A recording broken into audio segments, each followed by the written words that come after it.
Sud Radio, Osez entreprendre, Thomas Binet.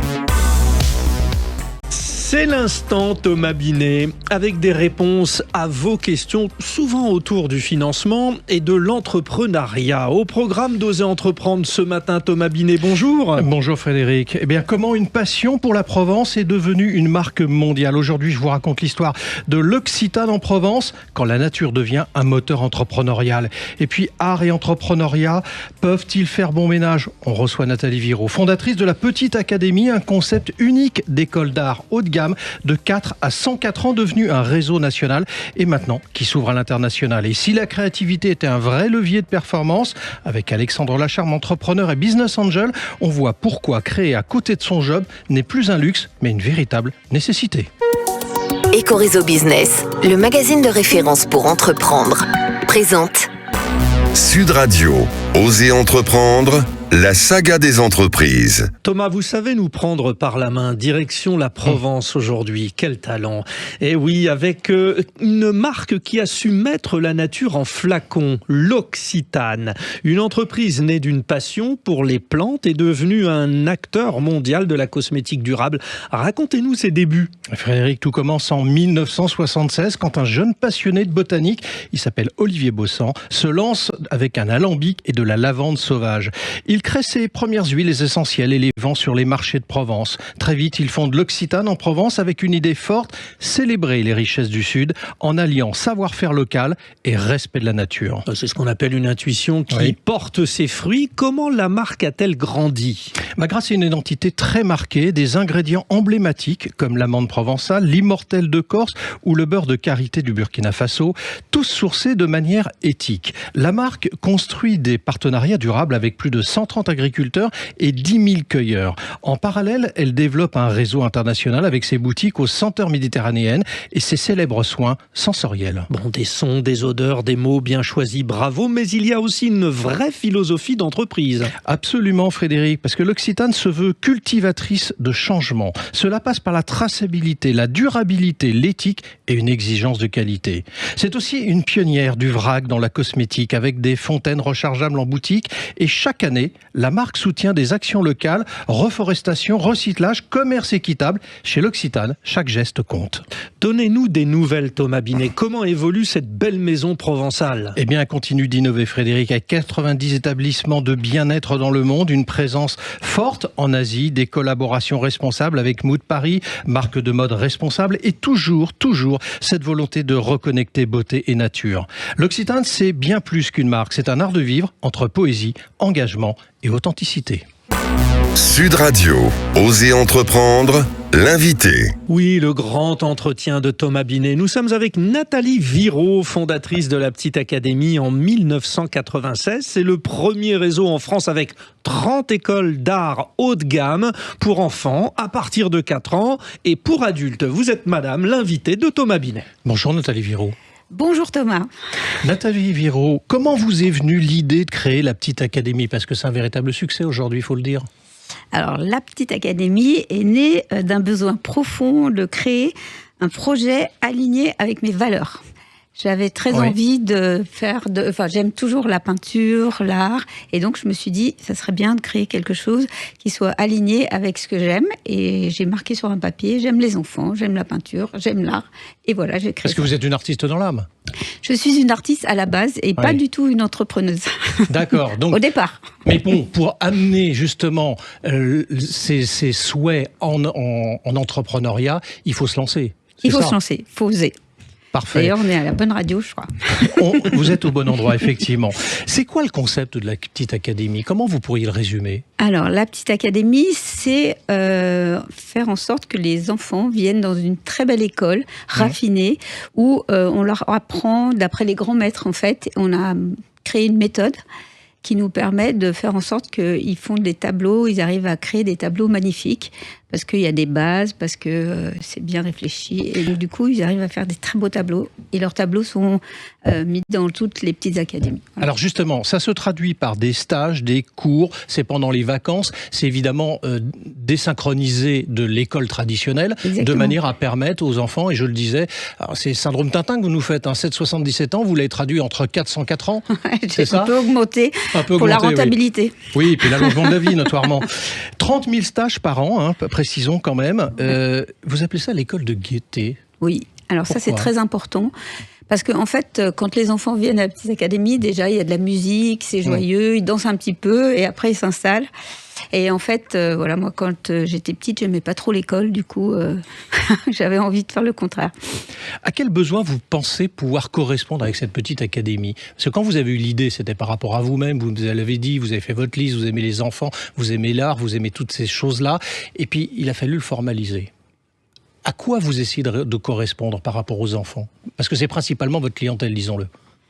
Oui, c'est ça. En fait, c'était très difficile justement de formaliser ce concept, en fait. Et puis du coup, le fait que ça soit vraiment il y a un protocole maintenant, c'est bien fait, et donc du coup, les enfants peuvent venir les jours, les mercredis, les samedis, les soirs après l'école, voilà. En fait, il y a un modèle économique maintenant qui est bien fait. Alors on va en parler dans un instant, mais qu'est-ce qui rend votre modèle justement, j'allais dire, dans le contenu, dans le concept, différent de ce que l'on peut avoir par ailleurs? Parce qu'il y a des cours au lycée, il y a des cours au collège, il y a même des cours en primaire sur ces choses-là, et puis les mairies aussi prennent leur part. Oui, en effet. Donc, en fait, c'est vraiment des écoles-galeries, en fait. C'est vraiment très raffiné, très beau. Et puis, les enfants sont extrêmement mis en valeur. Ils arrivent à faire des tableaux qui sont magnifiques. Et du coup, ils savent même pas que c'est eux qui les ont faits tellement ils sont beaux. Alors, on s'est intéressé à l'artiste, on va s'intéresser à l'entrepreneur, même si vous dites que vous ne l'êtes pas forcément. Quelle est la principale difficulté, si difficulté il y a eu, que vous avez rencontrée au lancement? Déjà, on m'avait dit tu vas pas réussir parce que c'est ta personnalité qui fait que les enfants t'aiment bien, les parents t'aiment bien et tout ça. Puis en fait, finalement, je m'aperçois qu'on peut dupliquer. Oui, parce que, pardon, j'insiste pour nos auditrices et nos auditeurs, vous avez ouvert effectivement, c'est en logique de franchise principalement, ce qui veut dire qu'il y a d'autres responsables, d'autres directrices ou directeurs de petites académies à travers la France. Oui, c'est ça. Il y a 27 franchises et 3 succursales. C'est ça. Et donc, en fait, ce qu'il vous disait au début, c'est que c'est votre personnalité qui était marquante, et du coup, ça allait être la difficulté, c'est dupliquer le modèle avec d'autres personnes. C'est ça, mais en fait... Et pourtant, je me suis bien entourée. En fait, j'ai été aidée. Maintenant, je travaille avec mes filles et puis j'ai pu faire évoluer le concept petit à petit, quoi. Au début, c'est toujours un peu difficile. Je me suis ratatinée, mais après, avec de la constance, j'y suis arrivée, quoi. Alors, vous travaillez effectivement en famille. En famille. Ça, c'est une recette de réussite aussi, ça? Ah oui. Oui. C'est particulièrement agréable et c'est vrai que c'est une recette déjà pour la confiance. Tout le monde a les mêmes motivations, tout le monde a envie que ça marche, donc c'est très important. Ouais. Alors, je le disais tout à l'heure, effectivement, avec désormais 30 écoles, dont 6 ouvertes en 2025 et 3 en propre, vous avez adopté le principe de la franchise pour 27 d'entre elles. Pour quelle raison avoir choisi ce modèle? Parce qu'il y a beaucoup de gens qui nous écoutent, qui veulent entreprendre, qui se disent je vais créer ma petite TPE, ma petite entreprise ou ma PME. En tout cas, je veux être à mon propre compte. La franchise n'est pas forcément. Pourtant, c'est un modèle qui date des années 80, toujours retenu. Pourquoi vous avez décidé de choisir ce modèle-là et pas de rester en intégré? Puisque, comme je l'ai dit un instant, vous en aviez déjà 3 à vous.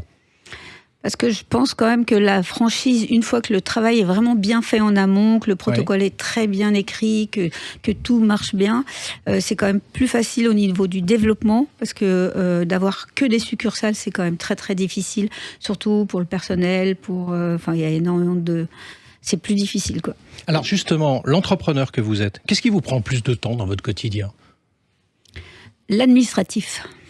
Alors, qu'est-ce que vous entendez par administratif? Soyons précis. C'est leur rapport avec, le trésor public, votre expert comptable, c'est les aspects économiques de l'entreprise ou c'est les déclarations, c'est quoi?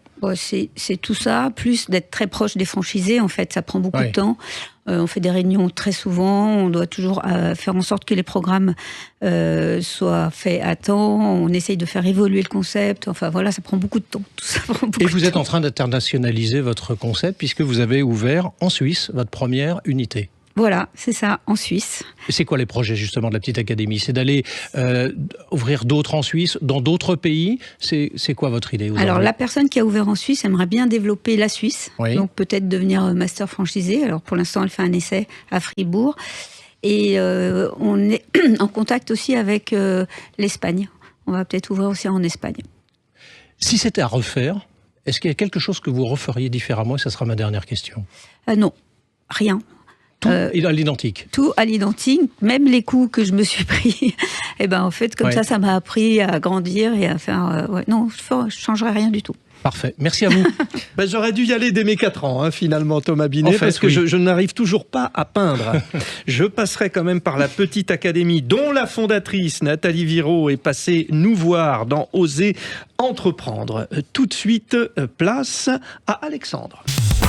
Sud Radio, Oser entreprendre, les essentiels de l'entrepreneuriat. Et oui, Thomas Alexandre Lacharme, entrepreneur, business angel et consultant pour Oser entreprendre, est avec nous. Aujourd'hui, on parle de l'importance de la créativité en parallèle de notre activité principale. Oui, Frédéric. Alexandre, à l'heure actuelle, est-ce que beaucoup de salariés parviennent à cultiver une activité créative à côté de leur travail? Ça va intéresser notre invité du jour. Tout à fait, Thomas. En réalité, c'est plus fréquent qu'on ne le croit. Et les études le montrent. Une recherche menée auprès de 400 salariés a révélé que ceux qui avaient un hobby ou un projet créatif en dehors du travail étaient jusqu'à 30% plus productifs. Et quels en sont les bénéfices? Les activités contribuent à un véritable mieux-être. D'après une enquête récente, les loisirs artistiques sont associés à une hausse sensible du sentiment d'accomplissement et d'un sentiment de contrôle sur sa propre vie. Alors on pourrait penser quand même que le manque de temps, un emploi à temps plein, la famille, les obligations, bon, tout ça c'est effectivement des contraintes dans beaucoup de cas de figure. Comment faire pour dégager ce fameux temps pour créer sans craindre de tout sacrifier, Alexandre? Eh bien, c'est là que la volonté et l'organisation entrent en jeu. Beaucoup de side projects, comme on dit, ou activités artistiques se font en soirée et le week-end. De plus, selon une étude de 2024, près de 79% déclarent le faire par passion ou intérêt personnel, pas uniquement pour gagner de l'argent. Alors, quel conseil donneriez-vous à ceux qui hésitent ou qui pensent d'ailleurs manquer de temps, mais qui aimeraient pourtant s'essayer à créer, écrire, peindre, assouvir leur passion? Eh bien, en premier lieu, Thomas, comprendre qu'il s'agit en réalité de prendre de bonnes habitudes pour soi. Un quart d'heure d'écriture au réveil ou le soir, ou un atelier le week-end. Téléphone éteint, bien évidemment. Ces petits moments précieux permettent de se retrouver en se préservant de nos omniprésentes distractions. Pour conclure, Alexandre, pourquoi rester créatif à côté de son job aujourd'hui à l'aube de 2026? Car c'est le meilleur moyen de se prioriser en prenant ce recul, cette hauteur nécessaire, en levant la tête du guidon et de nos écrans. C'est donc un exercice vertueux à tout point de vue. Merci Alexandre. Bon, vous avez entrepris, maintenant vous allez investir. Thomas, vous restez là, vous investir dans un instant. Après la pause. Sud Radio, Oser entreprendre, Thomas Binet.